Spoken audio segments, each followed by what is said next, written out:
Соңғы жылдары күнге көршілеріміз ақ қалпаққа қатты насихат жасап жүр. Біз әрине қуаныштымыз. Бірақ осы ақ қалпақты мен қазақ болып киіп алсам, қырғыздар түйеден түскендей шулайды. Шеш ана қалпақты, бұл қырғыздың бас киімі деп. Ал енді бұл кімнің бас киімі екен білу үшін тарихынан бастайық.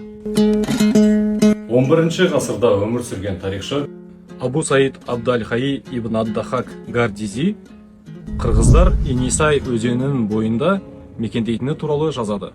Және олар көшпенді емес, отырықшы халық екенін айтады. Тағы бір дерек қырғыз тарихшы этнографтары Аблайбек Асанханов пен Шолпан Шотаева қырғыздар Алатауға 500 жыл бұрын Енисай аймағынан көшіп келді дейді. Ата жұртындағы Хақас елі басына ақ қалпақ кимейді. Қырғызстанның халық жазушысы Шыңғыс Айтматов «Ақ кеме» деген повесінде былай жазады.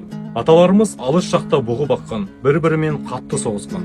Бір ақ бұғы соңғы баланы бесігімен аман алып қалған. Содан бұғы руы болғанбыз. Бұғы деген жануар Сібірдің төрінде тайгада жүреді. Ал енді қазақтардың тотемдік жануары көк бөрі болса, қырғыздарда ене бұғы дейді. Ал қазақтар о заманда не істеп жүрді?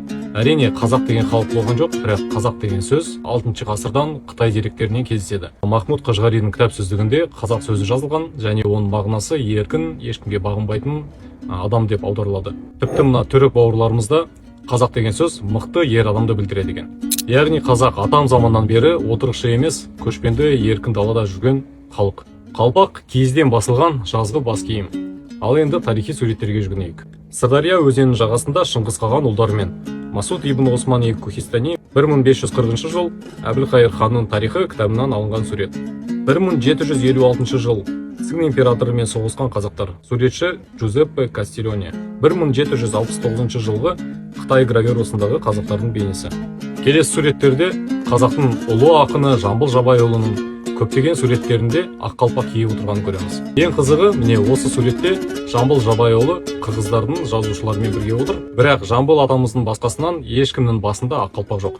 Ал мына суретте қазақтың мықты этнографы, тарихшысы Өзбекәлі Жәнібекұлы ақ қалпақ киіп тұр. Менің атым Қожа атты киносында Қожаның досы Сұлтан үнемі ақ қалпақпен жүреді. Мына суретте іле қазақтарының әскери дайындығы 1970 жылдары таспаланған бейнелер. Ал мына суретті қарасаңыздар, бұнда астында Киргиз деп жазылып тұрса да, бірақ Семей облысында жасалған сурет, яғни бұл жерде наймандар бейнеленген. Жалпы қалпақтың тек қана бұндай түрлері болмайды. Қалпақтың көптеген түрі бар, мысалы мына зерлі қалпақ дейді, опалы қалпақ, айыр қалпақ деген сияқты. Тағы басқа көптеген атаулар бар. Ал тура қолымда ұстап тұрған осы ақ қалпақты егер аламыз десеңіздер, Берік Әлібай ағаның музей үйінде осы қалпақтар сатылымда бар. Осы WhatsApp нөмірге хабарласып, тапсырыс беріп аласыздар.